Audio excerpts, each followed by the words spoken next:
बच्चों, आज हम पढ़ेंगे कक्षा 8 सामाजिक अध्ययन के अंतर्गत सामाजिक एवं राजनीतिक जीवन विषय का चौथा अध्याय कानूनों की समझ। हम आपको बताएंगे इस पाठ से संबंधित प्रश्नों के उत्तर। लेकिन याद रहे, एक बार पाठ को जरूर से जरूर पढ़ लें ताकि जो यहाँ पर आपको प्रश्नों के उत्तर बताए जाएंगे उन्हें आप अच्छे से समझ सकें। तो चलिए शुरू कर लेते हैं पाठ के प्रश्नोत्तर। सबसे पहले बच्चों आप ध्यान दें, यहाँ पर पाठ के अंतर्गत पूछे गए प्रश्न और उनके उत्तर, यानी कि जो पाठ के बीच बीच में कुछ प्रश्न पूछे होते हैं उनके उत्तर हम आपको यहाँ पर बता रहे हैं। पहला प्रश्न है, इस स्थिति को पढ़ें और उसके नीचे दिए गए प्रश्नों के उत्तर दें। एक सरकारी अधिकारी के बेटे को जिला अदालत ने 10 साल की सजा सुनाई है। इस वजह से वह सरकारी अधिकारी अपने बेटे को भाग निकलने में मदद करता है। क्या आपको लगता है कि उस सरकारी अधिकारी ने सही काम किया? क्या उसके बेटे को केवल इसलिए कानून से माफ़ी मिल जानी चाहिए कि उसका बाप आर्थिक और राजनीतिक रूप से बहुत ताकतवर है?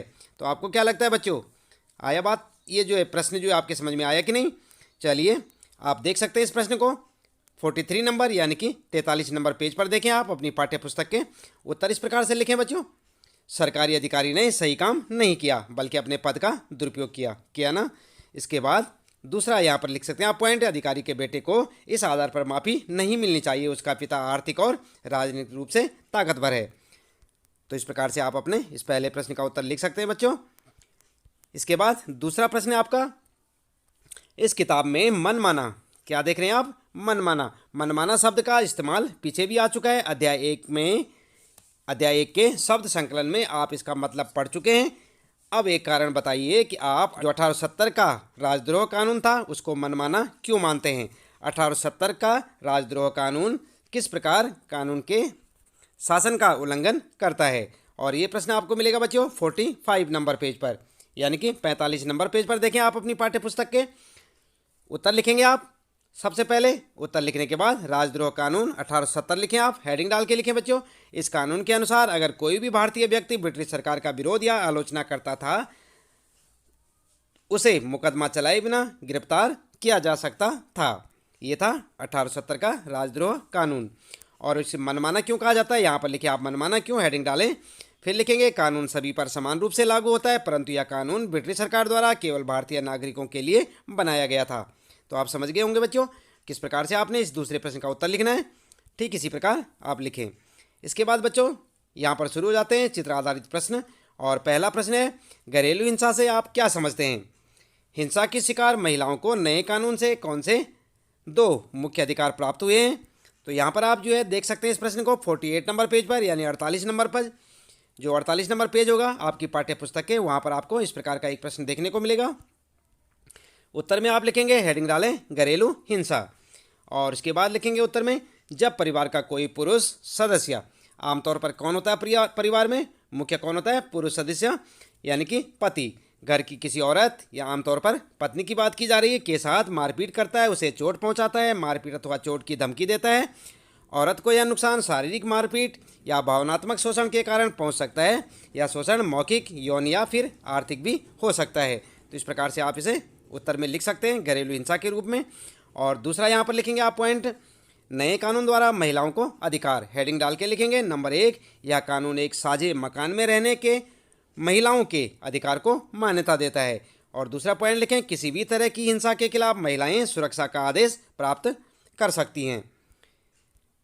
इसके बाद तीसरा पॉइंट लिखेंगे, महिलाएं अपने इलाज और अन्य खर्चे के लिए आर्थिक सहायता प्राप्त कर सकती हैं। तो यहाँ पर ध्यान दें बच्चों, यहाँ पर सकती हैं लिखें, आदेश प्राप्त कर सकती हैं।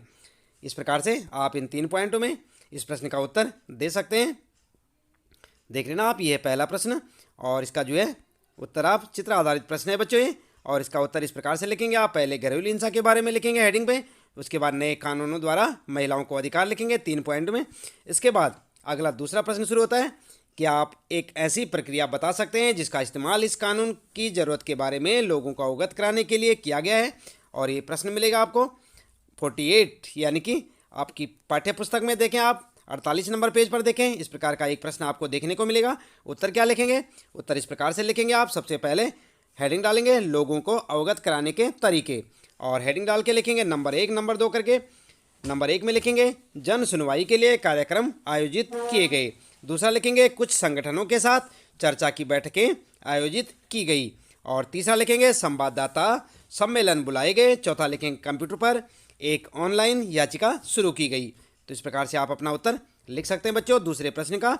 और यहाँ पर ये जो आप चित्र देख रहे हैं बच्चों, आपकी जो पाठ्य पुस्तक में इस प्रकार का आपको एक चित्र देखने को मिलेगा। आप जो है पाठ्य पुस्तक से इस चित्र की फोटो स्टेट कर सकते हैं और उसे यहाँ पर उत्तर के साथ में लगा सकते हैं।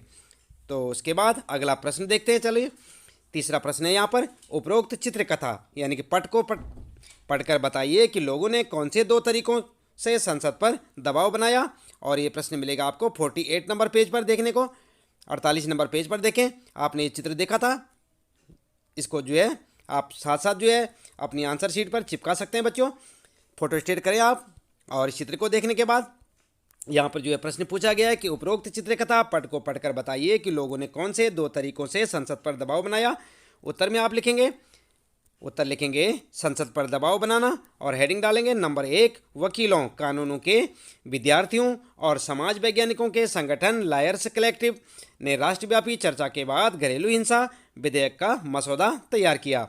दूसरा पॉइंट लिखेंगे, महिला संगठनों और राष्ट्रीय महिला आयोग ने संसदीय स्थायी को अपने सुझाव सौंपे या सौंप दिए।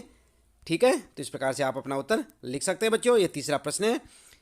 बात करते हैं बच्चों, आगे प्रश्न आते हैं आपके पोस्टर अध्ययन से संबंधित प्रश्न है।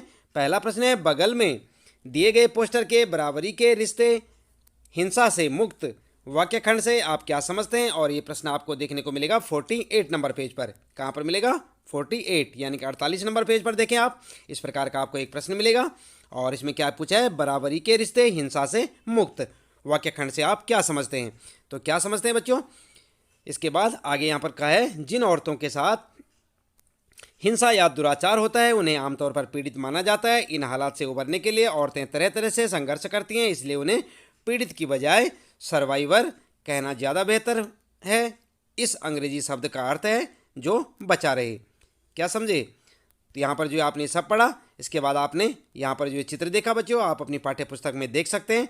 और उत्तर में क्या लिखेंगे आप, उत्तर इस प्रकार से लिखेंगे, बराबरी के रिश्ते हिंसा से मुक्त का अर्थ। और हेडिंग डाल के लिखेंगे पॉइंट बनाकर, नंबर 1, स्त्री और पुरुष दोनों को बराबर माना। स्त्री और पुरुष दोनों को बराबर माना, लिंग के आधार पर कोई भेदभाव नहीं करना। ठीक है।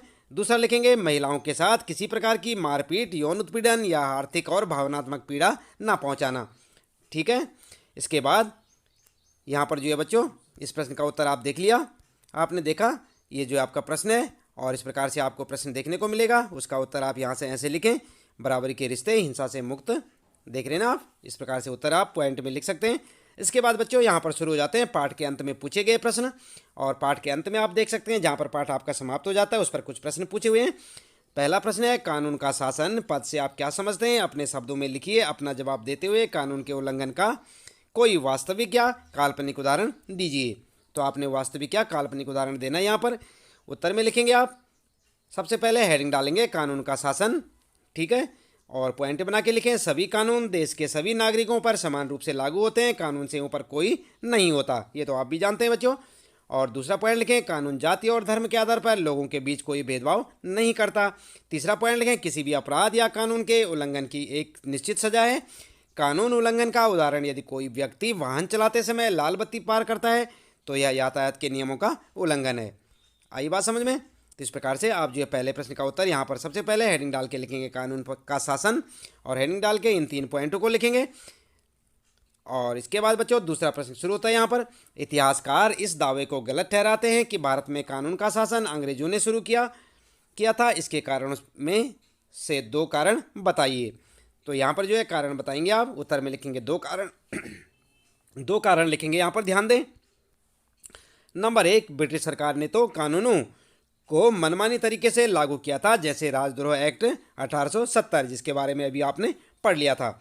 और दूसरा लिखेंगे, ब्रिटिश भारत में कानून के विकास में भारतीय राष्ट्रवादियों ने महत्वपूर्ण भूमिका निभाई थी। ठीक है। तो ये 2 कारण हो गए आपके। इसके बाद अगला प्रश्न है बच्चों, तीसरा प्रश्न है, घरेलू हिंसा पर नया कानून किस तरह बना। महिला संगठनों ने इस प्रक्रिया में अलग अलग तरीके से क्या भूमिका निभाई, उसे अपने शब्दों में लिखिए। तो आप यहाँ पर जो है हेडिंग डालेंगे और यहाँ पर हेडिंग डालेंगे बच्चों, महिला संगठनों की भूमिका। और फिर पॉइंट बनाकर लिखें, नंबर 1, महिला संगठनों ने घरेलू हिंसा से पीड़ित महिलाओं की शिकायतें और विचार सुने। दूसरा पॉइंट लिखेंगे, महिला संगठनों ने जन सुनवाई के दौरान इस प्रकार हिंसा से निपटने के लिए एक नए कानून की जरूरत महसूस की। अगला पॉइंट लिखेंगे तीसरा, महिला संगठनों ने विचार किया, यहाँ पर जो है विचार विमर्श के लिए अलग अलग संस्थानों के साथ बैठकें की। चौथा पॉइंट लिखेंगे, घरेलू हिंसा से निपटने के लिए 2002 में संसद में पेश विधेयक को महिला संगठनों ने नामंजूर कर दिया और संसदीय अस्थायी समिति को अपने सुझाव दिए। पांचवा पॉइंट लिखेंगे, 2005 में संसद के सामने नया कानून पेश किया गया, विधेयक पेश किया गया और संसद की मंजूरी के बाद 2006 में घरेलू हिंसा महिला सुरक्षा कानून लागू हुआ। तो यहाँ पर जो है इस प्रकार से आप अपना उत्तर लिख सकते हैं बच्चों।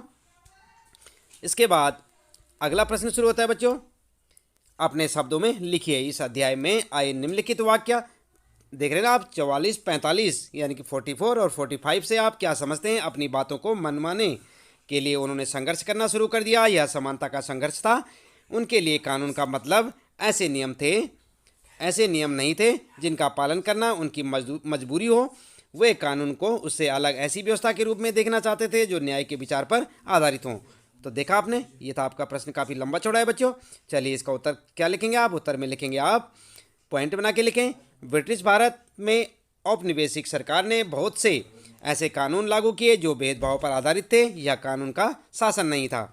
दूसरा पॉइंट लिखेंगे, राष्ट्रवादियों ने अपनी बातों को मनवाने के लिए संघर्ष शुरू किया। यह संघर्ष समानता पर आधारित था क्योंकि वे ऐसा कानून चाहते थे जो भारतीयों और ब्रिटिश लोगों के लिए एक जैसा हो। तीसरा पॉइंट लिखेंगे बच्चों, राष्ट्रवादियों के लिए कानून का मतलब ऐसे नियम नहीं थे जिनका पालन करना मजबूरी हो। और चौथा पॉइंट होगा, राष्ट्रवादी तो ऐसा कानून चाहते थे जो न्याय के विचार पर आधारित हो।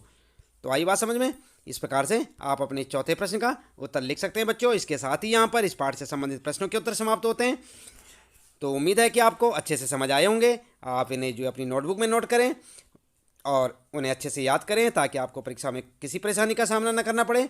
यदि अभी तक आपने चैनल को सब्सक्राइब नहीं किया, पहली बार चैनल में आए हैं, तो चैनल को लाइक, शेयर और सब्सक्राइब करना न भूलें। बेल आइकन भी दबा दें ताकि आपको आने वाली प्रत्येक पाठ की वीडियो की नोटिफिकेशन मिलती रहे। और मिलते हैं फिर अगली वीडियो में।